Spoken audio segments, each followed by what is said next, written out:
I'm a failure. Today I'm discussing with my producer, Jenny May Finn, what failure looks like for a musician or a band in the music industry, and query what does success actually mean. How does it feel to fail, and what is the importance of failure? I also talk about the times that I have failed and how it felt. I like the fact that we celebrate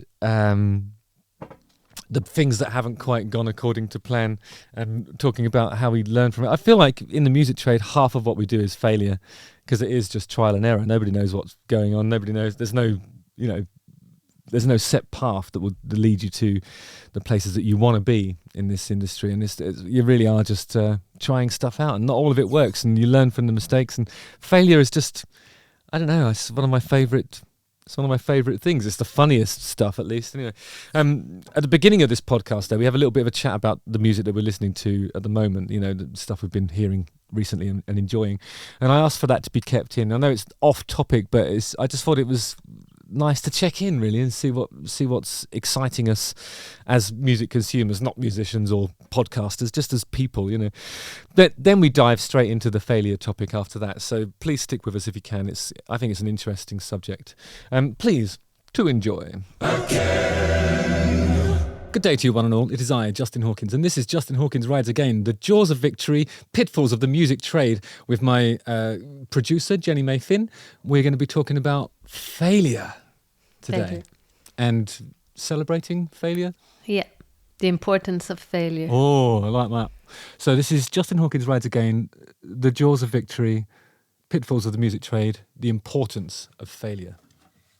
Justin Hawkins rides again.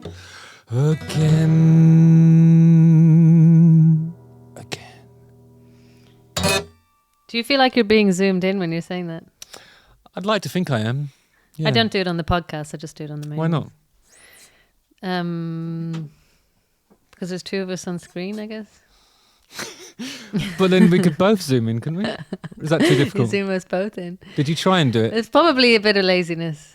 It might be, mightn't it? You could even just like edit it so that it's just me in that bit. I mean, just not because of my ego, but just because I'm singing, you know? I'm singing. Yeah, but I'm reacting. I'm part of it, aren't I? I don't know. Are you? What are you doing when I sing? I'm like...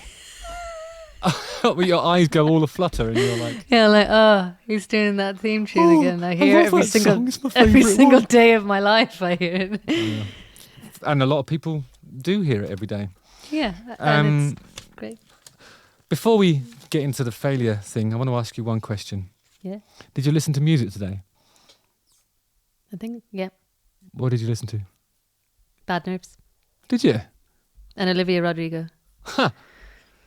Olivia Rodrigo is the one that does that down, down, down, down, down, down, down, which is Pump It Up by Elvis Costello. Yeah. Yesterday I listened to Beatles in the bath. And maybe Beach Boys the day before. So the only one missing from the Holy Trinity of the 1960s would be the Rolling Stones. Rolling Stones. Yeah. I did my Rolling Stones phase a few weeks ago when I was in London. Which album? Exile on Main Street. Yeah, that's the correct album. Okay. And which Why Beatles did you album? ask me? What? Which Beatles album? Rubber Soul. Oh, good call. Okay. Excellent. All right, well done. Good. Did I pass the test? Yeah, you did. You passed. Why did you ask? Because I listened to some stuff that we've covered before, and I did it whilst driving and experienced a weird kind of elation. Oh, that's good. Yeah, it was the you know that 1975 song, the one that's about the school shootings. Oh, Somebody to Love. Yeah, I listened to that. It's a really good song. It really gets you pumped up. Yeah, well, you wind down all the windows, open up the sunroof if you have one, play it loud. And I wanted my daughter to listen to that because she'd been insisting on playing, you know, Taylor Swift, which Spotify keeps moving into Olivia Rodrigo. Yeah. And I said to her, look, doesn't this feel good? Is this feeling good? And all the wind was in her face. And, you know, and then she was like, yeah, I suppose so, Daddy. You know? It's happened to me when I played Doesn't that it feel good? Doesn't it feel good? I did that. I had someone in the car. Who did I have in the car? And I was driving them and I put the 1975 on and I was just like, And I was trying to get the reaction for your song, and then I put that one. I was like, they definitely will like this one. They're just like this. I'm like, it's about a school shooting. It's really listen. Yeah. I know. Well, a lot of his stuff falls on deaf ears, doesn't it? Because he's good looking, and it's sort of like the production is so slick. You miss out on how brilliant a lyricist he is, don't you? It sounds poppy. It has a barrier to it. There's some sort of barrier to 1975. I didn't like them when I even first heard them. I was just like, ugh. Well, I think it's because they're so accomplished that they sound like a modern day Go West sometimes. I think they sound like In Excess a lot. One section of they have that song Love Me, and it sounds exactly like, and he's kind of dressed like them as well. Yeah, I actually know you said it. I can see that. That's from 8 years ago. Yeah, that song. Right. One of my favourite songs. Okay. Well, anyway, I was just really enjoying listening to 1975 on them. I meant to put on Paris Monsters, and I couldn't because I didn't have any signal in the car park when I set off. I've been listening to that too. I haven't heard it yet, so it's good. Yeah, you're gonna like it. I put Olivia Rodrigo on because she's like bubblegum, easy to listen to, and she I never expect you to listen to that. Actually, it's weird. Yeah, and then I put Bad Nerves on because it's really punky, and I get hyperfixation. So I listened to the 1975 for 6 months straight, and I'll probably listen to the Bad Nerves over and over again. Okay, until I've good choices. It. Yeah, it's all good. But like, I'm someone who puts things on repeat. God, I love putting things on repeat. Yeah. It just feels so good. There's a Taylor Swift song called New Romantics, and that's the one that my daughter is really into right now. And so I had it playing like through the speaker, and then I went outside and smoked a cigarette, and then I heard the song finish, and it was like, again! I was like, oh fuck. So even outside the house I had to keep going back to the beginning of that song, and it's all day. I'm glad she's like unashamedly fine with that, because I do it, and I've never really tell people I do it, but I'm like, I love to exhaust a song. Yeah, there's a lot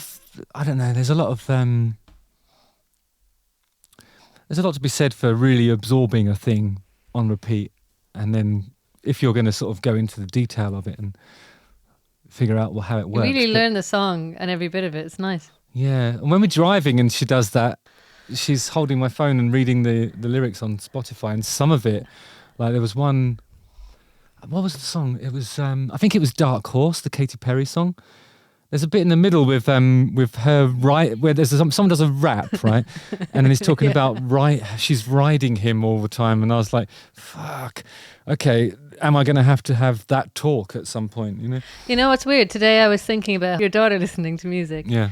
And I was wondering, you were always saying she listened to Taylor Swift, because I was listening to Olivia Rodrigo, and I was like, can she listen to that? Because there's swear words in it. But then I think about the lyrical content of Taylor Swift. It's all about breakups and romance. Yeah. Well, she was going through like the Taylor Swift songs, and she was going, Daddy, I think I've noticed something. And she literally said that, and I was like, okay, what is it? And then she goes, all these songs are about boys. You know? Yeah. All of them. She doesn't pass that test of not talking about men all the time. Is there a test? It's in film though. It's like, name a movie where there's a female lead, and when she's talking to somebody else, she's not talking about a man. And there's very few films that pass that test, because in all films, women, even in the main character, the man is the center of their life. Well, I didn't see Wonder Woman, but I read something about how like Wonder Woman is obviously a wonderful superpower woman, right? Yeah. Or something. And then but she still has to be rescued by the bloke from Star Trek at the end. Yeah, I know. I can't remember what it's something. The test is like, it begins with a B. Film test. Okay. Film test about women. Right. Women. Hold on. What's it called? The Bechdel test. Okay. Also known as the Bechdel-Wallace test, is a measure of the representation of women in film. Yeah. The test asks whether a work features at least two women who talk to each other about something other than a man. And not many, I'm like more now because there's more female writers. But when you talk to other women, do you talk about men? Sometimes. So sometimes we talk about imitating life, isn't it? No, but not all of our lives. Also, I've been watching a lot of videos of women saying just decenter men from our lives. We've been programmed to center men in our lives. Yeah. Find a man, your life will be fine. Get married. he'll help you provide. Like your whole thing is attracting a man, keeping a man, being Or men. desired by men. Or men. Yeah, Plural. just being if you do desirable. like a polyamorous thing where you've got like a bunch of guys that are doing like the garden and other stuff and certain other natural obligations as well. What, like brushing your hair and stuff? That sort of thing. Yeah. Oh, that'd be great, actually, wouldn't it? Sort of like sit there and have one person brushing your hair. It's really nice, but getting your hair Somebody brushed. else cooking dinner. That'd be great. Yeah. Well, these videos are about decentering men. Oh, and okay. you'll be happier. Sorry, the opposite of what I'm saying. Okay. Because not surrounding yourself by men. Okay. because it's subconscious. Because you But then always you're feel the like. centre in that instance, aren't you? And then all the right. Well, the whole thing is like just live your life not thinking, would a man be? What would a man think of this? You can't help it. You just program that way. Do I look nice? That's why a lot of women have long hair, because men like longer hair generally on women. Like everything. You don't realize you're doing it. And then, oh, why are you crying all the time? Because a man didn't call me. Oh, he didn't ask me on a date. Why can't I do this? I'm so alone. Man. And then you just take them out of the I thought center. I had an irresponsible approach to men's mental health. You're Oh, I think men are great, but they don't need to be. Happiness shouldn't be whether or not they're in it or not. They can be in my life. They don't have to be the center of it, though. So, any gentleman watching, you can be this. You can be part. You of can Jenny be the Mayfin's life. periphery of my life. In the periphery. I'll cook for you, but not all the time. You tried to get me to sing. In the periphery of my life. I'll cook for you, but not all the time. Yeah, even when I was cooking this dinner But you today, just rhymed time of life. Bit of a no-no. But hey, I didn't get onto the third line. That could have rhymed. Oh, go on in. No. I'm not going to do what you tell me because you're a man. But there's no rhyme to be had. Oh, because of so you're rejecting even like rhyming, any notion of rhyming, because that would be what a man would hope for you to do in that instance. Cool. Even when I was cooking that nice dish today, I thought, wouldn't it be nice to give it to a man? They're like, damn it, did it again. Did you do that? Oh. Yeah. I like to nurture. When you do those things, is there a particular man in your mind, or is it? No, I just think it'd be nice. Or if I've seen one that I find attractive recently, maybe he'll be the place for your me. fantasy involves cooking something for him. Yeah. Well, I'm cooking for myself, and then I think, oh, wouldn't it be nice to make someone else happy with this food? It's nice food. It's not your responsibility to make other people happy. I know. But I like doing it. It's a nice hobby. Maybe it's your hobby, yeah, that's it. Okay then, so let's talk about failure. We're 12 minutes in, we haven't done a fucking word on what we're supposed to be talking about. That's your fault. This is a failure. This is in essence. Oh, then I wrote questions even. Cool, let's go. I'm excited. What do you think the definition of failure is? Oh, wow.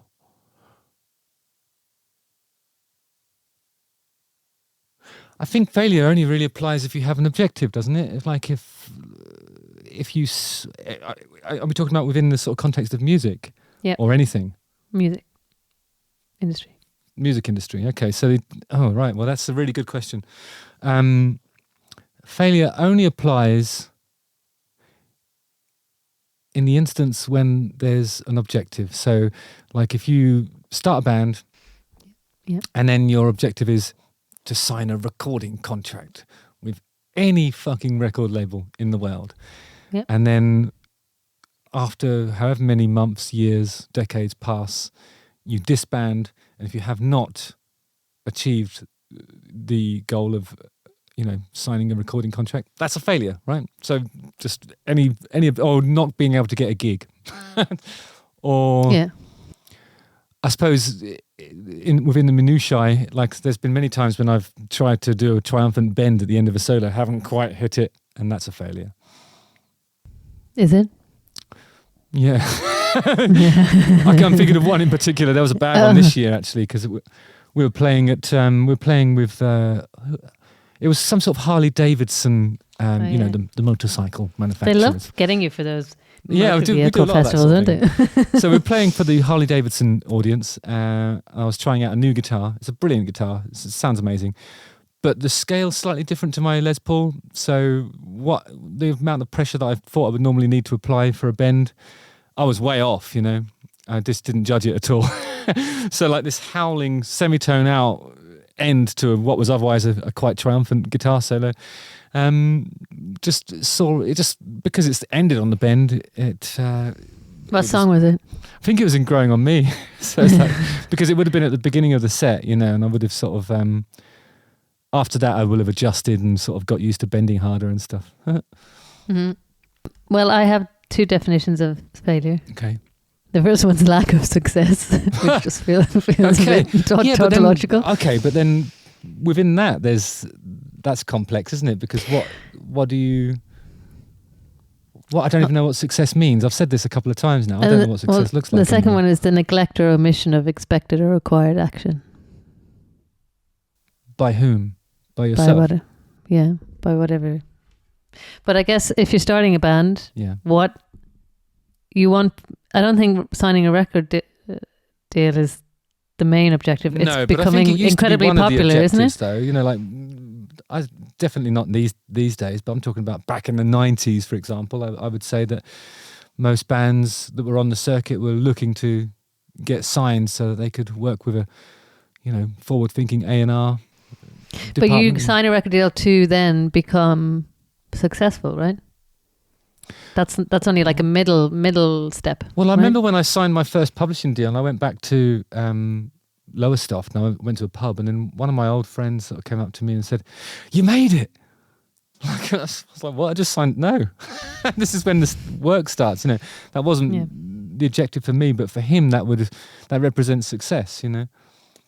Yeah. So I think maybe everybody's got like a subjective idea of what success looks like. Well, it's a kind of a weird philosophical question, because unless you die at that moment, you still have to continue living. So even if you achieve something, then you need to continue onwards, don't you? So then you're talking about... Like, you've achieved a record deal, then what? So you're saying that achievements are actually just meaningless, not even points on a map? Well, you get to the point, and because we're human, we can't just go, well, I'm fine with that now, I'm just going to sit down and not do anything. Yeah. That's true. Apparently, the happiness hypothesis, I can't remember what it's called, only lasts 2 weeks. Okay. But then isn't it like climbing a mountain, and then like you put one of those special hook things in to attach your gear to, and is it something like that? So that you need to find something else. You know that when you die, at least you have obtained the record contract. So it's like a little bit in the side of the mountain, right? I don't know. I don't actually have that. Like legacy thing in my brain. I don't have that thing. I work on a very day-to-day basis. But it sounded like from that philosophy that you're talking about there. Yeah. I think it's more failure and success is judged on Judgment Day, which is the day that you die, right? No, I was talking, it's judged on the moment you achieve whatever it is you want. Generally, people want to continue achieving. Like, why is Paul McCartney still doing TikTok videos? I didn't know he was doing TikTok videos. Yeah, I've seen them on them, but like he still wants to have a sense of achievement and success. He's not like, well, I was the biggest artist in the world, that's enough. You know, it's never enough, is it? Yeah, I don't actually, because ultimately he is the most. It is enough. Everything's enough. I think you're quite good at it when it comes at failing. No, good at just being happy doing what you're doing, sort of weirdly. I mean, I wouldn't say happy, but you know, like you don't have that. Some people have this really egotistical drive for more all the time. And I don't know what it is that you have, but it's definitely different from working with other people. Like sometimes you prefer to do something that is enjoyable rather than successful. No, I always prefer to do that. Where some people will do what's successful over enjoyment. Like that's why people suffer mentally, probably. But is that because in the moments when if you would care to posit a theory, could that be because I didn't really enjoy being successful before? Yeah. So you know that it's just ashes in your mouth once you get it. That's not the most successful bit. I don't think the most satisfying bit, is it? The bit where you were handed a Brit Award and then photographed by hundreds of like paparazzi, was that the best bit? Well, that was a good day, I think. Good day at the office. But like the next morning then, I mean, you were hungover, I know, but Yeah, when we won all the Brit Awards, we didn't have a party. Well, we did actually, but it was on a private plane. oh yeah, you had to go play a gig in Germany or something. Yeah, didn't you? well, we had to do a TV show with Stefan Raab, who's like one of the biggest German TV opportunities that you can have, really. Oh. And we were asked to go and do Love Is Only a Feeling on his show the day after the Brits. So the record company got a private plane for us and our crew, and we weren't able to go to any sort of Brit after show and take stock of the life-changing moment of receiving all of the Brits. You know, we had to have the party on the plane. We still managed to wake up hungover though, which I think you'd be well, you relieved were yeah. I mean, you probably drank enough during the Brits itself. Drank quite a lot during the Brits and also on the plane as well, and also when we got there. So yeah. Maybe you weren't even hungover. Maybe you were just drunk. I don't think we slept, if I'm honest. I don't think we slept. I'm not glamorising that. I'm not proud of it. We did a horrible job on the TV show the next day, and it probably didn't do anything for our reputation or profile in Germany because we were fucked, you know? So I would say, you know, even a moment like the Brits, you know, I would say we managed to fuck it up, you know, to a degree where it doesn't feel like success, you know?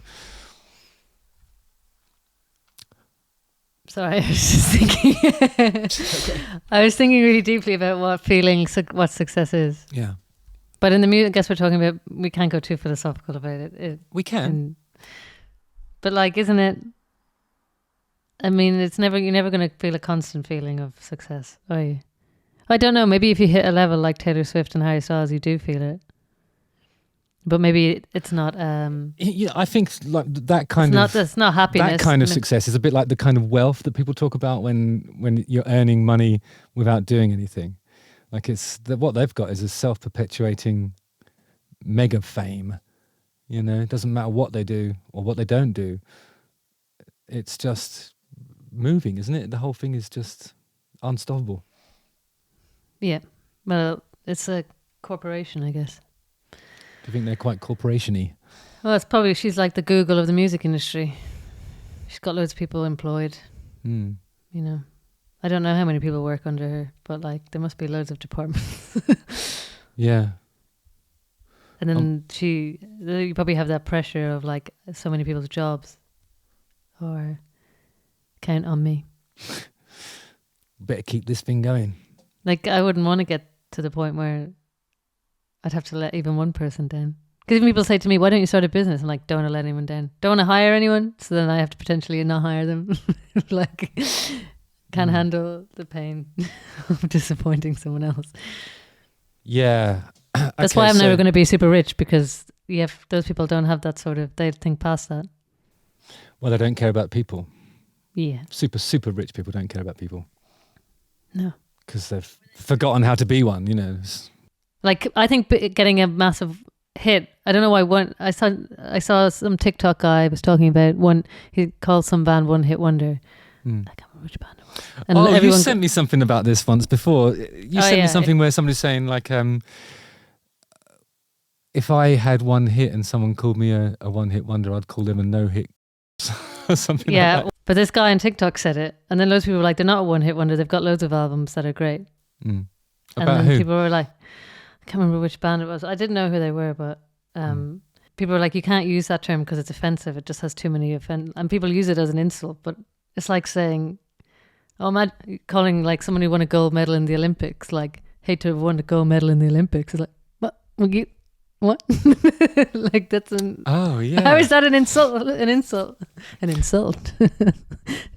I don't like. It's a strange thing, isn't it? Oh, you achieved something great.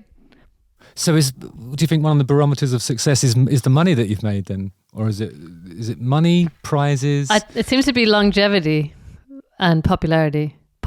How much people love you for a long period of time for multiple things you've done. How do you measure that? I don't know. A calendar? Not a calendar. This many people have liked me for this long. It's very difficult to chart that, I think. What would you consider your biggest failure? trying to go in for Eurovision was a complete failure. Oh yeah. That was a massive failure. You don't like. I'm surprised you brought this up. Well, I can't really avoid it. I don't want to dwell on it too long. The reason why it felt so sickening was that, like, as soon as I started sort of getting involved in what it actually means to do that, I was really disappointed that Why? it was What kind of was like, that? it was, I don't know, like all the, doing the group promo of all the other contestants and all this being wheeled around and sneered at, and like I was like, okay, this isn't what I thought it was. Like I thought it was kind of like, it's like, I mean, like, for example, like Masked Singer. I mean, I know I went out in like the second week. I just didn't care about that. I wouldn't even consider that a failure. I think it actually was really good for my profile and everything. And that, you know, I look good in tight clothes, I suppose. So I quite enjoyed the attention I got and stuff. So that was actually a success, even though I didn't win, you know. But I feel like that just my whole involvement in that thing wasn't what I thought it was, and I could feel myself wanting to back off and couldn't. I felt like I was dragged into this machine. And then like on the day of the actual competition, I went deaf. Oh, this has happened before, remember? Yeah, it has happened a couple of times actually. But I went perfectly deaf. And I tried to syringe my own ears. A lot of stuff came out and I could just about hear by the end of the day, you know. But it was all like, all these omens were kind of like telling me, don't do this, don't do this, don't do this. And I just had this, I don't know how to describe it, like, it was just like, I knew I was doing something that I shouldn't be doing. And I was dragged into it, and I was like, What did you want to do? This was a bad idea. And it wasn't just losing, it was actually just the whole thing was a bad idea. You know? And that was the year that, like, the people who did win were actually so incredibly bad. Yeah. And they lost for, like, it was the worst thing I've ever seen. It was abysmal, but it was like in the initial sort of meetings and stuff, it was all like, oh, we're really excited that you're going to write a song for this, and it's all cool, yeah, brilliant. And then it wasn't what I thought it was, you know, it just wasn't. So that was a failure, and it was but the failure, the actual failure was I failed to distance myself from it in a timely fashion. Shouldn't have performed. I should have quit on the day because I could feel it. Yeah. And I guess so I think like, sorry to interrupt you. I think maybe like, maybe for me, like one of the sort of definitions of failure in my experience would be occasions when I know I need to be doing something else. You know, I know I need to not be. You know, like how does that make any sense at all? Because you feel like you let yourself down, like you didn't do yourself justice by. It's not that. It's more like I didn't trust myself. Yeah. To make an outrageous decision on an important. They're hard day. decisions to make, actually. Yeah, but I don't think it would be anymore. Maybe it was a lesson. I don't know. Because like if I felt myself, enough about myself. If I felt myself being drawn into something that I know I can feel is wrong, then I have to have the courage to walk away. And there's, you know, the thing that the occasions when that occurs the most to me. Do you know what that is? Promo? Nearly. If you think about it, you'll get this. When do I most feel like I can feel that something's turning into shit and I want to get out? Collaborating with other people that you don't want to collaborate? No. As you said, promo was close. TV shows? Very, very close. Performing on TV? Even closer, but no. Interviews on TV? Shooting videos. Oh, yeah. It's my least favourite thing. Because you just get an instinct for it. And, you know, I've seen it on film sets and other bits of acting and stuff that I've done. I just know. They're so blind, those things as well. Like you can't know until you're in it. No, but yeah, exactly. But when there's a camera rolling, you're in there, you can feel it all turning to shit. You know there's nothing that anybody can do. I don't care where the cameras are positioned, who's directing. This is going to be shit. And you can feel it. And I don't know whether it's a self-fulfilling prophecy or whatever, but it's fucking shit. Every time you feel that, it turns out shit. Your rock and roll deserves to die turned out well. I mean, yeah, I mean, but that's a solid concept. You know what I mean? It's just loud guitars making wigs fly off. That's what's not to love about that? Yeah. But I understand some of the other ones where you're just like, yeah, like you could list them, I guess. I'm really at the point now where if I can feel that, I'm just going to walk off and they'll have to CGI me in if they want me in it. Yep. Okay, so Eurovision was your biggest failure in your mind? In my mind, yeah, I would say so. When it comes to your music? And it happened in a shitty year as well. That was like the year after I got sober. And it's kind of like, why am I putting myself in this sort of challenging situation? Yeah, it's quite an intense Not thing having to the do. courage to walk away from it in a moment when I'm sort of vulnerable and a bit isolated as well. I didn't have all my sort of friends and stuff, you know what I mean? Like I didn't have like an entourage of people that I'd known for a long time that would, like if I said to them, look, I don't feel good about this, they would say, well then walk. You know, your real friends would tell you that. Yeah. You know, that's what I didn't have. So it was bad timing, but I've only got myself to blame, but it's like, I think if I'd have done that in say 2017 as opposed to 2007, I would have walked. If it happened. You might have been different as well, I don't know. You don't know, because I don't know how they do it each year, but yeah. I think they should just you don't like, know what the format is, but the option they should do is just go, hey, we want The Darkness to run, and then do it. Just like, hey, Maneskin did it, let's do it. Or like Lordi did it. Like rather than this weird like mini competition of like don't let the public always decide. Just get someone who can spot a good thing and put them on, make them do Eurovision. I don't know why they always make everybody vote. I don't know. It's just well, that's the thing that was disappointing. I think it felt like a TV format. That's what it was. It was basically. I think, but I remember that because I was in Ireland at the time. I remember that UK entry, and I was like, "Why did it?" They were the ones that looked like air hostesses or whatever, wasn't it? Yeah, it was about aeroplanes or something. Well, we put a turkey and we put dust in the turkey in one year. I don't know if it was that year. What was the turkey called again? Dustin. Yeah, he's one of our biggest celebrities.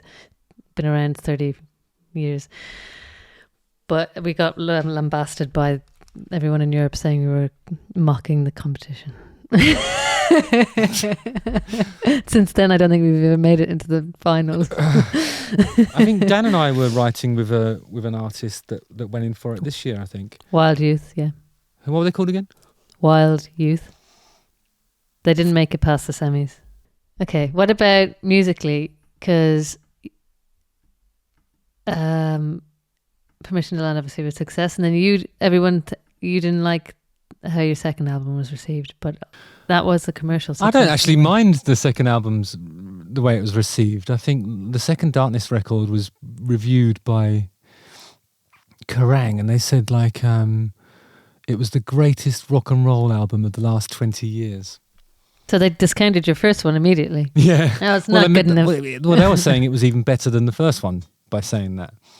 And then, so it comes out, only sells 1 million copies. So then that just sort of changed their opinion of it somehow. They declared it a flop and all that stuff. But they fucking reviewed it and said it was the best rock and roll album for the last 20 years. But it only sold 1 million because everyone was buying streaming. Like that was during the transition. Do you think period. that was the transition?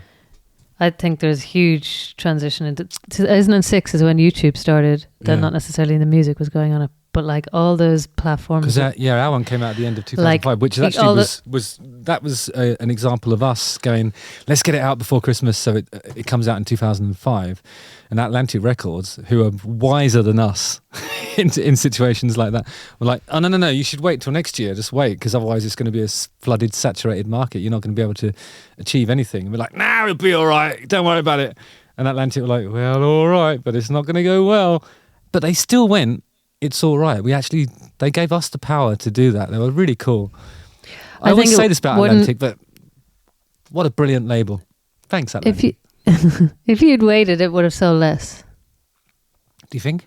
Yeah, because people were moving further and further and further. Oh, how would you, if you waited again, like how many more percentage of people were not going to buy? So you don't think it was a saturated market then? It was just because the market was shrinking? Yeah, people were not starting. I remember like LimeWire and all those things. You just started like trying to find all that stuff. Things were going up on Novamov and Putlocker, and like people were uploading things everywhere. People just constantly trying, because it was like a new thing. People were like upload. I remember I never went, because I didn't live near any music shops. I was just always trying to find music online. I did go to a music shop to buy your album. Did you? Yeah. Was there a queue? Yeah.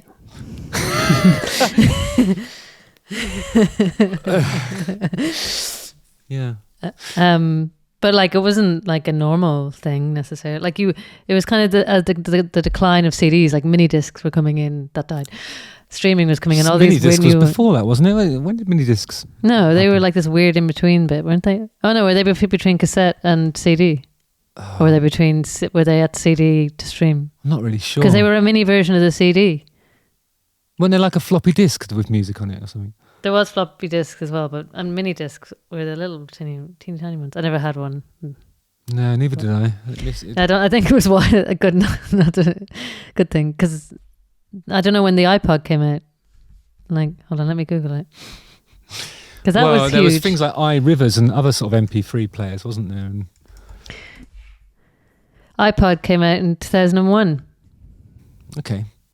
So if you'd waited longer to put the album out, it would have sold less. People were buying. It was like quite rapid, wasn't it? Okay. Well, that's so. A good bit of analysis, I think, and it makes me feel much better. But I still think 1 million records is a fucking amazing result. And it always seems to be like that second record is always really popular with our American fan base. Yeah. Like it always seems to be the one that the American enthusiasts prefer. I can kind of see why. It has the first one feels more British and the second one does feel more American. It does feel like, yeah, it does. But the funny thing is, I was so over it all. I didn't want to tour in America on that second record. I was like, yeah, fuck that. It has sort of a glam pumpness, that sort of American shininess to it. Yeah. You know what I mean? Anyway, so that was perceived as a failure in some ways. How did that feel? You know. How did you feel?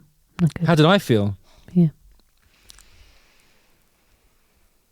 I think it was a missed opportunity creatively. Don't think it's the album it could have been.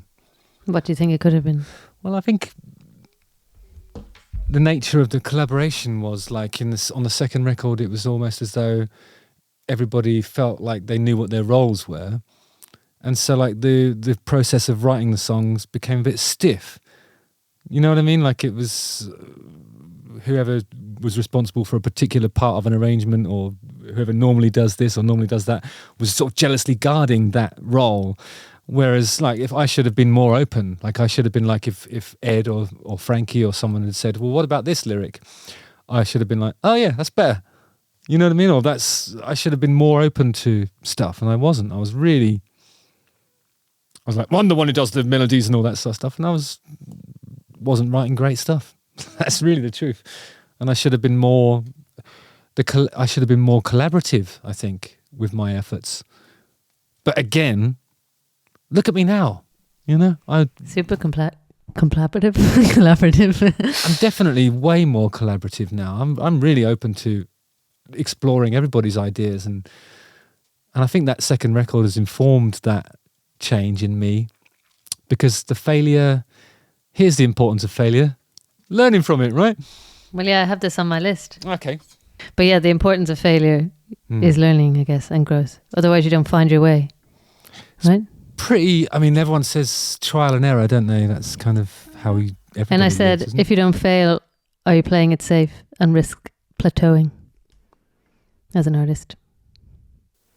So what are your choices then? Playing it safe, plateauing, or gently and cynically expanding your audience by broadening, which is what I always talk about with bands, broadening your appeal by turning down the spiky guitars and all that sort of stuff, and then lasting for 100 years making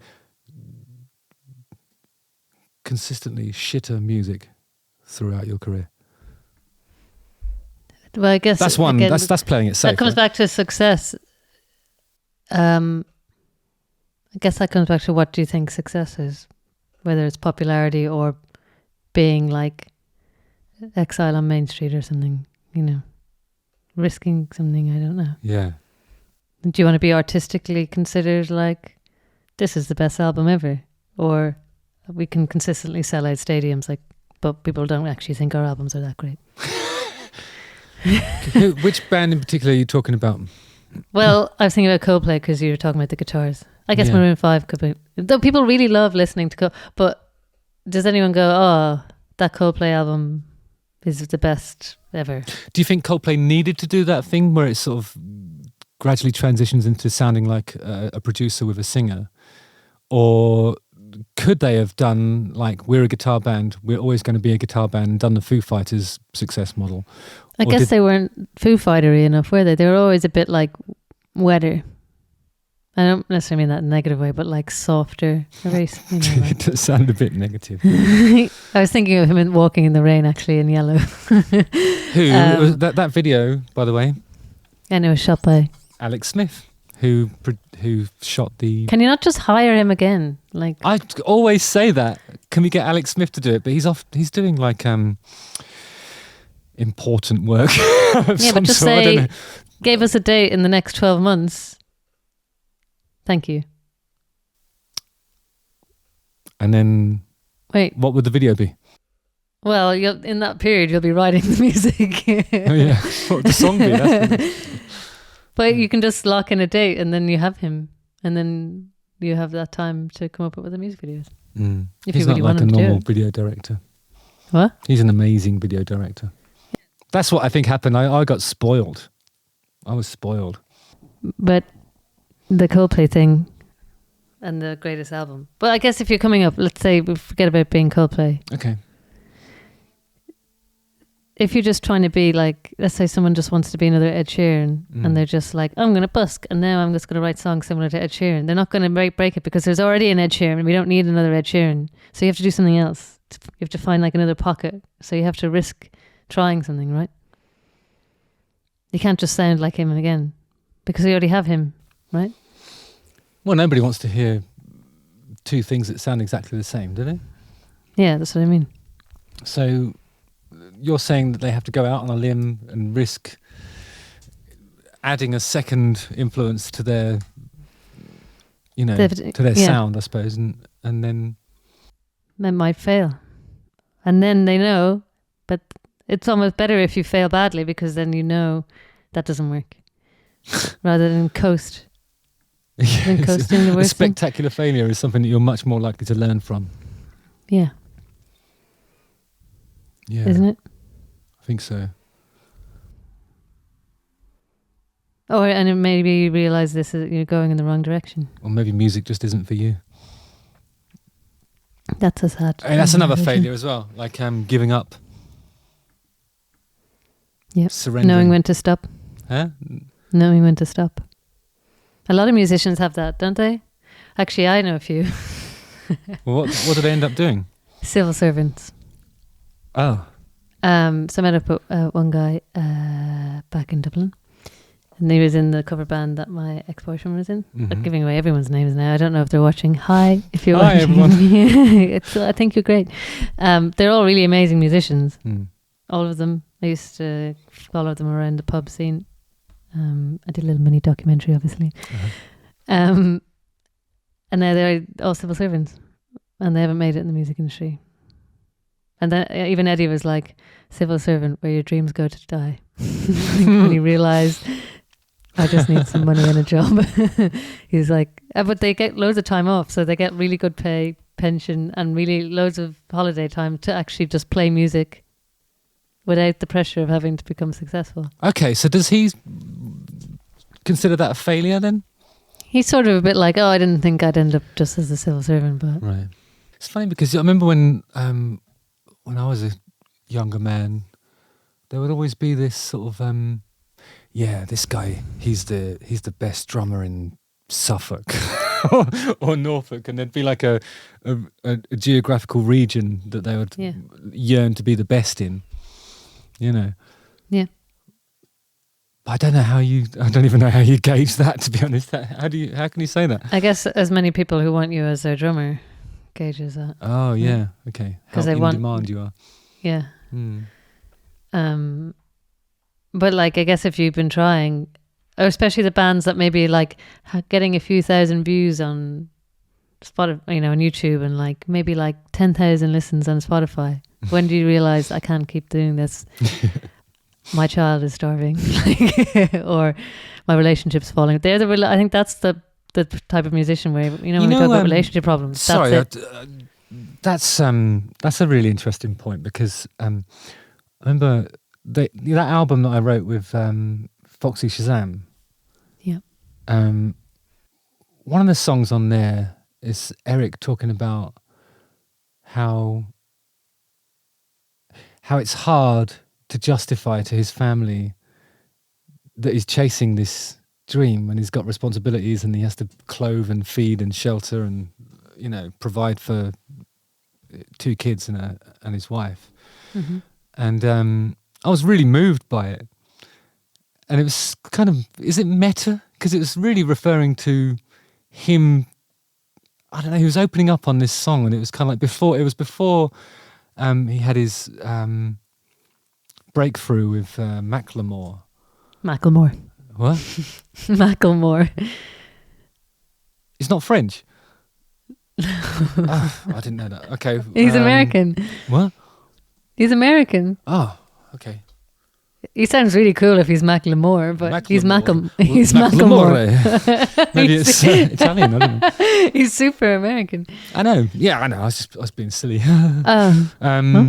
Yeah, but so prior to him having that big breakthrough, I mean, like, I think Foxy Shazam are one of those bands that have never really compromised. You know, they've always just made outrageous stuff, and every gig's, you know, some of it can be a little bit choreographed. But there's a lot of fucking really wild stuff happening, and they're really fun to watch. And they're not like a normal band. They're not trying. They're definitely one of the best. I was listening to them recently, actually. Well, yeah. Which albums did you listen to? The one you produced. Oh. And their first one. No, their second one, I think. Yeah, I liked it. Okay. Cool. I like the one with like "Oh Lord" and all that. Yeah, that's the one before me. That's great. And "Kill Me" or whatever. Yeah. It is. I mean, I don't really listen to their first one. It sounds a lot different. Yeah. No, but they've evolved a lot, haven't they? But you just put them on when you're driving, and it's like, this is great. I really wanted that record I was working on to be a success, so that he could actually feed his family, because he was singing about it. And I was like, sometimes I was listening to it and I was like nearly crying. It was really sort of, I knew he meant it. It was so authentic. I mean, it's a huge thing, isn't it? And I think a lot of musicians. I really respect him. I think he's got so much.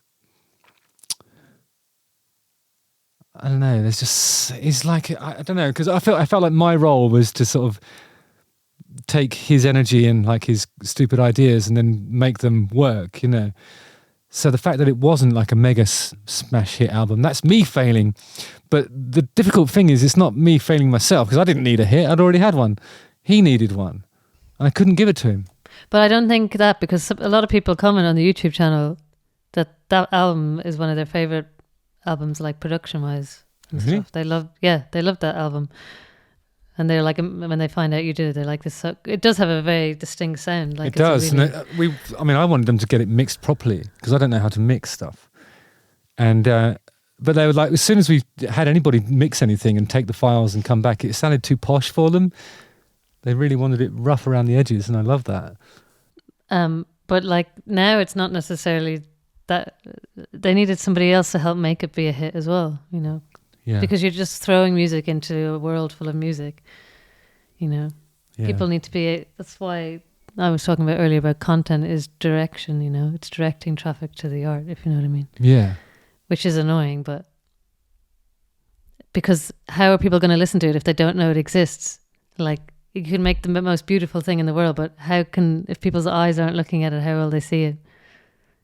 It doesn't. You always feel like, I mean, at this point in my career, I can just do a song and stick it out, and I don't care, you know. And if there's a few people go, oh, that's cool, then it doesn't really matter to me. I guess you're not but the people like Eric, and maybe people just below him, they don't have any. If they commit their life to it, they have no money. Like they need a hit so they can pay rent and then continue to do it. Like until they have something that's giving them some sort of income. That's why people don't like nepo babies, because it's like, yeah, of course you can do this because you don't have to worry about. What are you bills. talking about? What are they? Sorry. The nepotism babies. Oh yeah. So people are like, they don't like it because it's like, of course you made it because you can dedicate your life to this because you don't have to worry about anything else. Yeah, yeah. And it's not, people don't find it fair. But I can remember living in a bedsit for a long time, a few years in London, and struggling, really struggling, money-wise, just about scraping it, you know, housing benefit not covering the rent, all this stuff, having to find ways to get some cash in every time I had to pay for anything. You know, it was hard, but they were some of my favourite times, and I just can't imagine ever quitting. I can't imagine I would ever do that. I mean, I spent so long trying, you know. You wouldn't have been able to have a child. Yeah, that's true. The child is a luxury that is only afforded to me because of my success. That's true. And people mightn't necessarily want a relationship with you. It takes a certain kind of partner to deal with that. As someone who was a partner to that, like they need to be in it with you, like spiritually almost, like in a weird way. They have to be like, when you're happy, your successes mean as much to you, so they're in it, like sort of like invest in you, sort of. And it's difficult because a lot of people go into relationships with goals and aims as well. Like, we will get married and then we will have a child and we will buy a house. If you are in bedsits just playing music on your MIDI keyboard, that is not going to happen. Hey, it was a MIDI keyboard. How did you know? Because I have been that type of girlfriend before. Okay, you see. Right. But, you know, you have to have someone it's that the creative life is the life, you know. That's the most important thing. Yeah. And yeah, having a kid is luxury because you did make it, and how are making it, you know. I mean, it's a lot of people have kids and then they just have to quit. Because obviously the child is more important. You know? It must be fed. Yeah. At all times. But that might be, you know, like there's going to be loads of people who watch your channel who are like, oh, I'm trying to make it, and then they have all these responsibilities already. Right. Like the pain they're feeling. So what, I mean, like when do they quit? Like I think people have asked on their channel, like, when do I quit? Like, when do I just give up and get a job in the civil servant as a civil servant? I can imagine that, like, a prolonged period of frustration, there'll come a time when you don't enjoy doing music anymore, won't there? I mean, there must be, like, I don't know, you encounter enough disappointment that you just think, fuck this, I'm going to do something else. Yeah, but it must be hard, especially if you're like, people are enjoying your music but it's not sustainable as a career, and then you have to drive Amazon Prime trucks. That's not even a human job anymore, is it? There'll be a robot. Or like that does that. The vans. I recognize the people who come here. I mean, I'm not saying it's a bad job. You feel like there's a lot of time pressure because people really want their Amazon Prime on time. Yeah, well, that's the whole thing about Prime, isn't it? Yeah. But that's when that failure must be hard. Do you feel like failure is like,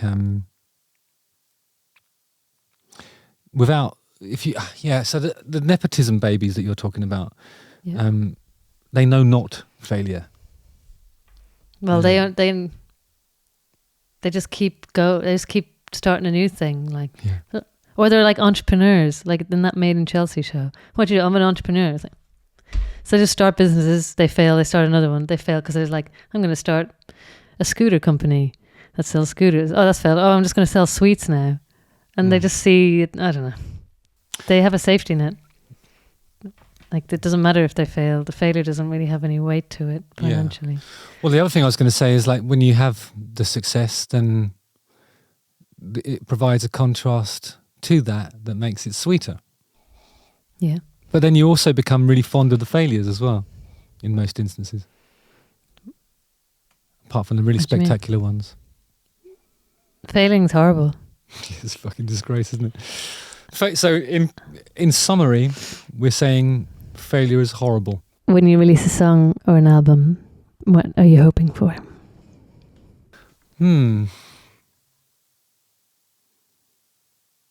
I think sometimes with albums, there's objectives that are sort of,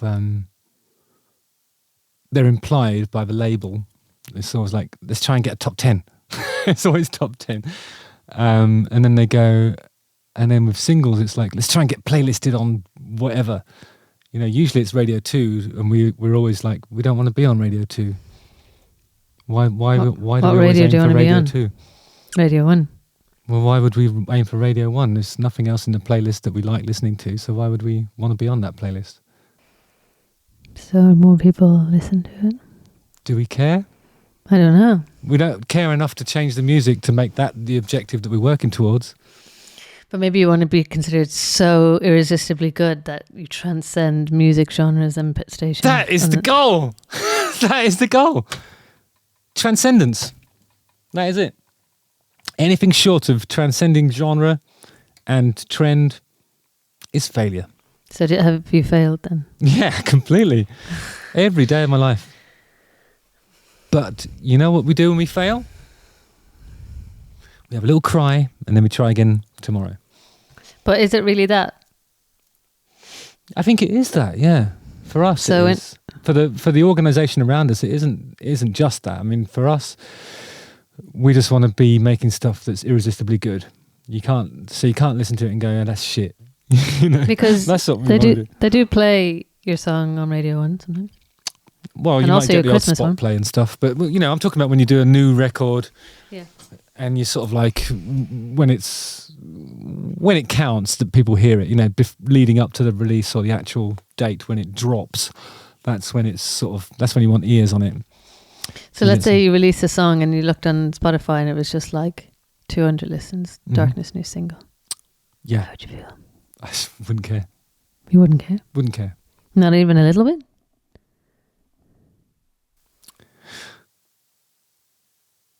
Not even a little bit. Why? Well, first of all, that's not going to happen. It's difficult to imagine that actual scenario, but I think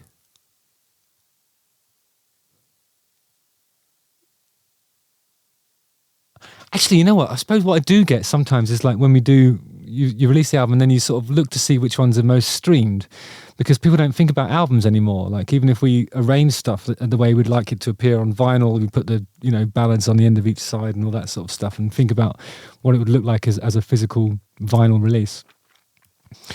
What always happens is the songs all come out at the same time on Spotify, and people will listen to the ones that they think are the best. So you get an idea of what your audience actually enjoys by looking at the numbers. And sometimes I look at the numbers and I think, I don't agree with that. I don't. Yeah. I'm not the same as the average Darkness enthusiast, because the things that I like about what we do aren't the same as what the average, statistically speaking, Darkness enthusiast. You're more of a ballad man. Am I a ballad man? Yeah, I think you're more of a ballad man. Well, that's because of my bleeding heart, isn't it? Yeah, it's always bleeding all over the songs. Like Deck Chair, Confirmation Bias. Yeah, those are two good examples of songs that I like. And there's also, I think the last album, I think really the highlight was Speed of a Nighttime. I think that was actually, yeah, and that actually turned out to be the one that was the most listened to. And I think it's cool because it's a departure. And that's actually really freeing, because it's kind of like, oh, we tried to do the usual stuff that we do. Even our audience didn't really want to hear that. They wanted to hear us trying something different. And that's really exciting, I think. Yeah.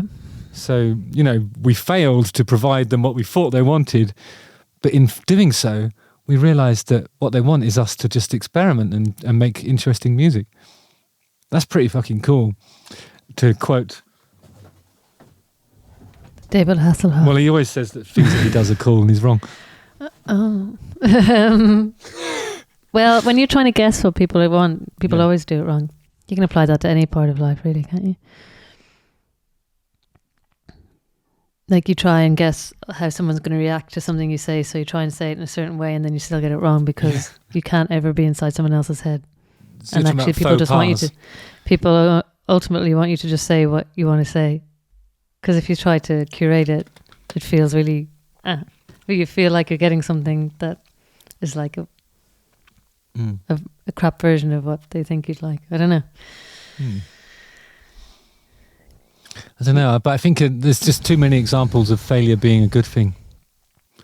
I always think about like the transatlantic music exchange. What's that? Well, you know, blues being played by English people who's, you know, probably grew up with a folk background is how you end up with British rock and roll. And then the Americanized version of British rock and roll becomes rock.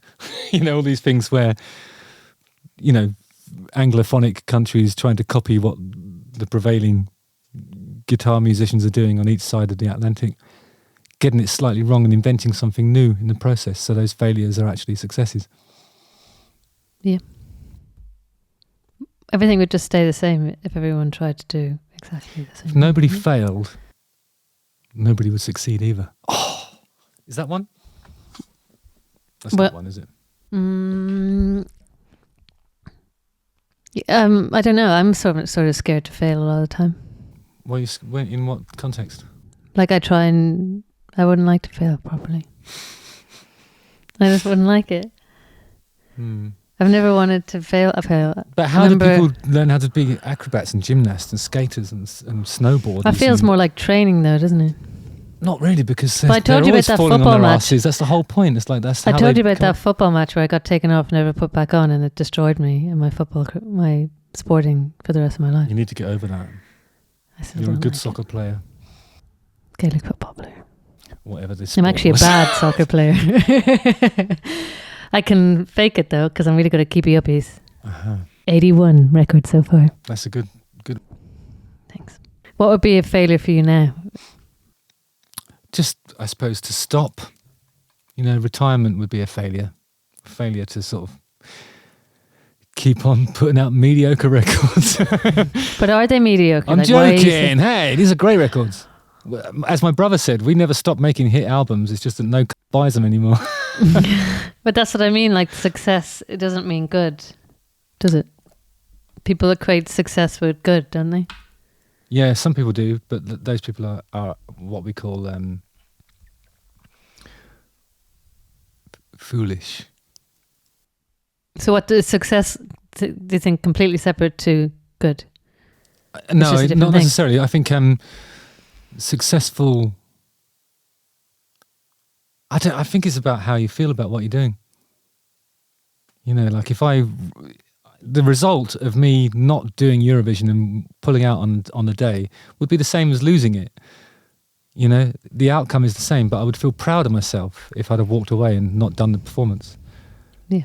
Then I would be like, okay, I can live with myself. That's a successful evening. But the outcome is the same. What about like Lewis Capaldi and all that, and him having this mental health struggle, and his second album, it got like four it only won 4 Grammys instead of 10. No, it got 4 stars out of 10 on Pitchfork and stuff. They're just like, oh, it's just the same old crap. And now he's kind of gone. He's taking a break from music. Well, isn't it about how he feels about it then? His success can only be judged by the person. But surely about, right? that when you're like in the machine, you've always been fed like this needs to be success, so you need this and that and this and that. Yeah, that's true. But those are the kind of objectives where failure is only important to other people. So if people are going to make music now, what should they try and achieve? They should try and create something that makes them feel proud. And they shouldn't make a living out of it. Or should they? I suppose if you've got kids and stuff, then yeah, you should really. But there's lots of ways to monetize your musical existence, you know. The important thing is when you're creating something, you've got to be proud of it. Yep. I like it when one person comments on my burner TikTok account and they go, that's nice. And then I feel good. And sometimes it's just one. And I think, this is amazing. A lot more than one though, isn't it? Sometimes there's been 4. That's a lot more. And I think this is amazing. I don't need any more than that. I feel like really good inside. So you know what I'm talking about then. So it's about how you feel about it. That's a successful burner TikTok account. Right? Yeah. If you fail at something, should you quit and do something else musically?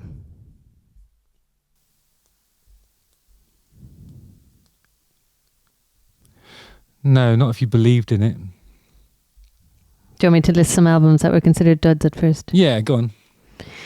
Radiohead, OK Computer. Considered a dud? Yeah, it wasn't considered. EMI didn't like it when they first heard it. Yeah, but there was stuff leaked. I remember when that album was kind of, when they were still working on it, and there was like these weird sort of bootlegs that people had gone into the control room when they were playing stuff back, and there was these really rough quality sort of tapes that were doing the rounds of songs from there. Me and my brother were really excited to hear them. We couldn't wait for it to come out. Well, apparently the record label were like, we're not really into this. It's weird. It was weird, but it was cool. But so they were probably faced with that during the process. Like, this isn't a good album. But I doubt if their objectives were to satisfy the record company, though. Nirvana In Utero wasn't really a big success. That's my favorite. My favorite Nirvana album. It wasn't until Kurt Cobain passed that it started to gain popularity. Really? Yeah. No, that's best. Because it was considered very raw. It's a Steve Albini production, isn't it? Apparently Metallica, the Black Album, fans were a bit iffy about it when it first came out. Yeah, but you know why? Go on. It's because they went from helping to define what heavy metal means to creating something that was always going to cross over with the Bob Rock drum sound. Yeah. And they started writing songs that were more like radio songs. They started writing hits, and then... Do you think that was a success? The cult fan base don't want them to have hits. They want them to remain special and small, and not small, but they want them to remain theirs and special, you know? Pet Sounds, the Beach Boys was apparently considered so good at the beginning. That's preposterous. Well, yeah, these are songs they were considered at first and then went on to be considered great. Yeah. Tusk, Fleetwood Mac. Mm-hmm. The Stooges. So they were all faced with like, not so great. Oh, no way, best thing ever. Yeah. Massive hits. So it's... You never know, do you? That's the whole thing. I think the whole point of music, as I've always said, is find your audience. But what about touring? What's a fail? We had a tour in America once where they said to us, we haven't sold enough tickets. If you want, we can make an excuse and we can make this tour go away. Mm-hmm. And we were like, no, fuck that. We'll play. Even if there's like 10 people in a room, whatever, we'll go and do it. So we went out and we did it. And it gained momentum, you know, sort of by the end of it, there was enough people coming to make it profitable, I suppose. But it's like the failure would have been to not do it and to lie to our fan base about why we weren't doing it as well. We'd have gone, yeah, Justin's back's a bit iffy or something like that, you know. It always has to be the singer, doesn't it?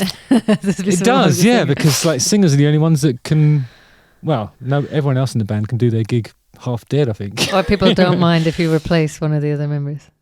Yeah, you could dep out any other position, I suppose. Yeah. Which is the mean thing to say, but it's true though. Ultimately, like if you change the singer, everyone would be like, "Who am I looking at? Who's this guy? What is this? This isn't the Darkness Experience." Some random guy.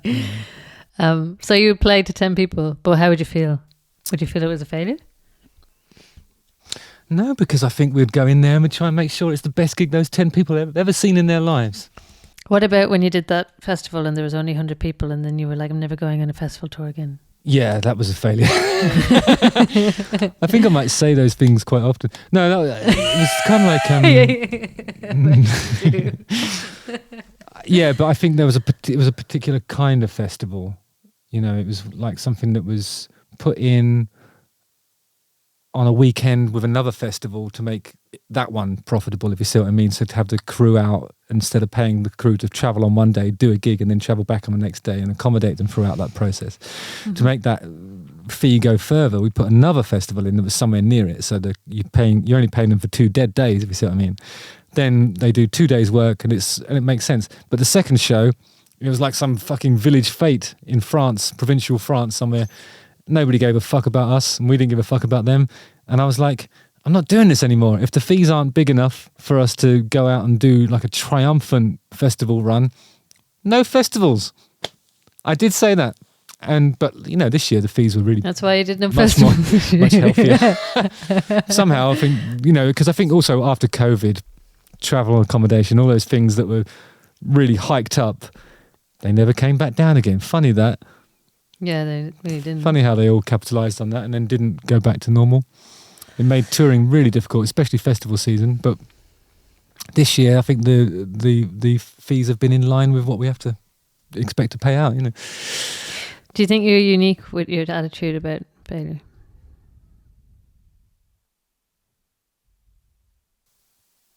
No, I don't. I think people like Lewis Cole have it too.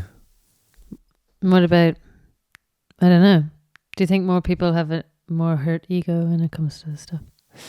I think it can sting in the moment. But you think, I'm 48. I think if I was 18, I'd be pissed off in some of those situations. But I'm nearly 50. Why would I give a shit? I haven't got... What, did you care when you were 28? When I was 28, I think I would have cared. It would have been ego-tastic. Did you ever get angry? I was always angry. That was the secret. I was always angry. Because you wanted things to be better? No, just because it was my default setting. Oh, so it had nothing to do with success? Just my basic lack of joie de vivre. But you said that was the secret a second ago. Well, no, I think I was paraphrasing something that the Incredible Hulk says in the Avengers movies. Oh. Which I can't remember. It's something about, well, that's the secret. I'm always angry. You don't have to get David Banner angry to make him into or Bruce Banner, whoever it is. Well, what would you say to people who are trying to be successful now, scared of failing, or are failing, or think they're failing?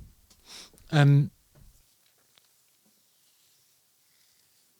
think you need to, if you think you're failing, then you have to change your objectives. Like the things that that are your targets, change them. Try and hit something else. Like imagine if you're like aiming for some tin cans at the end of the garden, and with an air gun, for example, and you can't hit them, you go a bit closer, and then you get the thrill of hitting them. It's that, isn't it? And also, do you think if you're trying to just be successful to make money, then you're not really an artist? Oh yeah, just don't bother. Yeah. Well, no, it's just like a job. It's two different things. Kind of like which Nate will have come out already. That's two different types of musicianship. One's a job, like as in like it's commercial, and the other one is art. Like because Lewis Cole and all them make what they want to make, and people like it, and they don't care. Well, they don't, probably do like it, that people like it, but they'll just keep making what they want until the industry decides that's what they want, rather than trying to fit into the industry. Yeah, I think some of those people exist in spite of the industry, don't they? Like if you really love music, I don't know, music industry sort of weirdly ruins music, but then it does also provide us with music. The music industry is always trying to figure out where it fits in. It's weird. It is weird. It's a strange relationship between the industry and the creatives in the middle of it. But it is really weird. It's just a strange thing. When people, I don't know. It's weird. It's a strange thing. It's weird. Should we call it a day? That's an hour and a half. Yeah. But I think there's probably scope to come back to failure a little bit, isn't there? I mean, maybe we should do an experiment, like a social experiment, where I design some music that we're trying to fail and see what happens. I thought you were going to say to try to make a hit, but I guess that's what you're always doing. Yeah, I want to do the opposite, because I've got a feeling the result will be the same. Imagine you tried to write a song that would be a hit. That's a good idea, actually. Brilliant. You're good at this. You should be an A&R man. So you're going to do a failure song? Yeah. an actual song that's designed, no rhymes in it, structures all over the place, no melodies that are discernible or mnemonic devices. All of the sort of tricks and tropes that we think contribute to something being a hit. How did it even Take all sound that like? out. Leonard Cohen. My God. You want it darker? All right, nice. Should we sing the theme tune? Yeah, you can. I'll flutter my eye. Okay. Lashes. Start fluttering, girl. Justin Hawkins rides again. I think I was a bit out of key there. Couldn't care less. Again. Are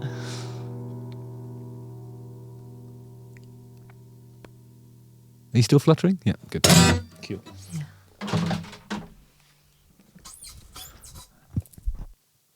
I thought that was brilliant. Thank you so much for watching. I hope you enjoyed this week's podcast. Let's continue the conversation in the comments. Have you ever failed? How did it feel?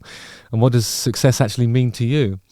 Make sure to sign up to my special mailing list if you want to get updates that I only share to my subscribers, including new music and events and stuff like that. There is some exciting news coming soon. Oh my God, it's so exciting. The link to join it is in the description. I'll see you next Monday for another episode of Justin Hawkins Rides Again, the podcast, also known as the Jaws of Victory, pitfalls of the music track, all that stuff. Yeah, take it easy, guys. See you on the ice and adieu. Okay.